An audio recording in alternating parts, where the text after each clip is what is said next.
Hi, welcome to Tonkla Media. In this lesson, we're going to learn about an important math concept called rounding.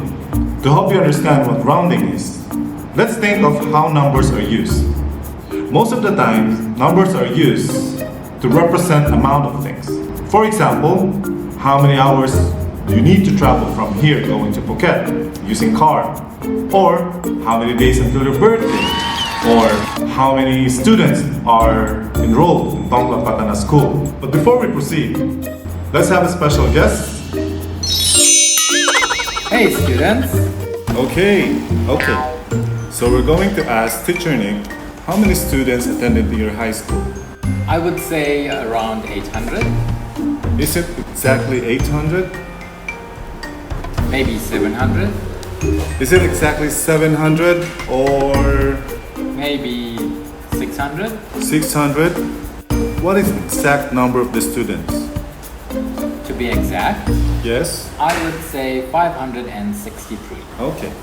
See what Teacher Nick did there?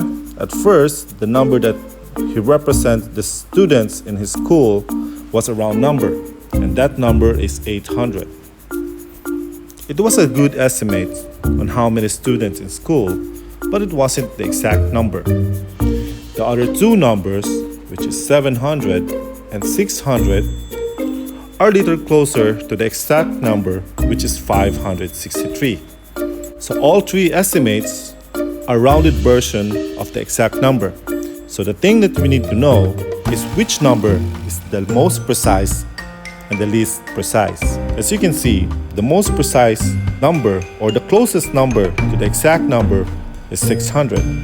And the least precise is the first number, which is 800. So rounding numbers are basically means making a less precise version of it. So our number is 563. A really good way to understand what's going on here is to see the number line. So for example, we will try to round it off to the nearest 10. So we have 560 here and 570. Locate the 563, it will be here. 563. Now, the thing that we need to do is we will decide if we were gonna go up to 570 or 560. The same thing it will go if we round it off to the nearest 100. So we have 500 on the other side and 600 on the other side. So when we locate the 563, it will be located here. The next thing you need to do is you need to pay attention which number is the closest to the round number. In each case, the decision was based on which round number was the closest to the original number.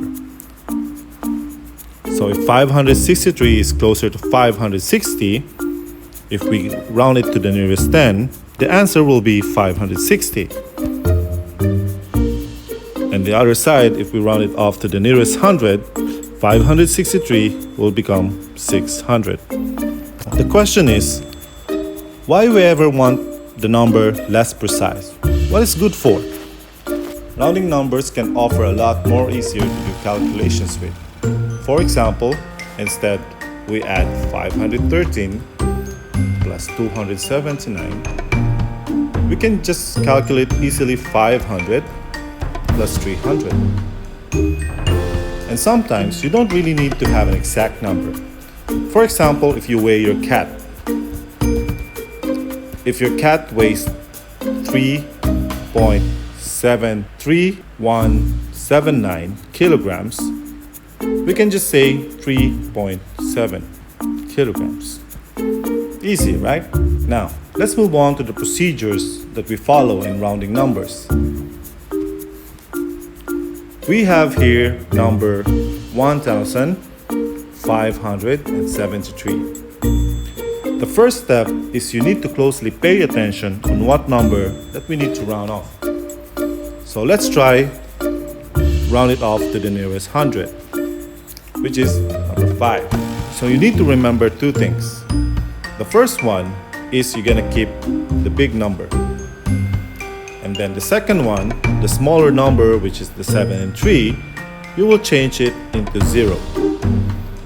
And then now we will decide if number 5 will go up to 6 or will remain into 5. Then how you will know?